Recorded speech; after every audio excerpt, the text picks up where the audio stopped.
মা যশোমতী কি করেছে? গোপালকে জাগিয়েছে।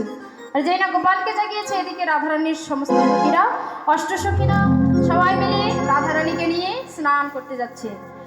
স্নান দুপুর সময় সকালে স্নানে চলিলা গৌরী, সকালে স্নানে চলিলা গৌরী, সখীগণ সঙ্গে আনন্দে ভরি, সখীগণ সঙ্গে আনন্দ করি, সুগন্ধিত ইল হলদি লইয়া, সুগন্ধি করিয়া হলদি লইয়া, সুগন্ধিত ইল হলদি লইয়া, সুগন্ধ করিয়া হলদি লইয়া, আর কেহ তো বসন ভূষণ নীলা, ভূত বসন ভূষণ লইলা, চলিল রে, চলিল রে, চলিল রে, চলিল রে, সখীগণ সঙ্গে চলিল রে, সখীগণ সঙ্গে চলিল রে।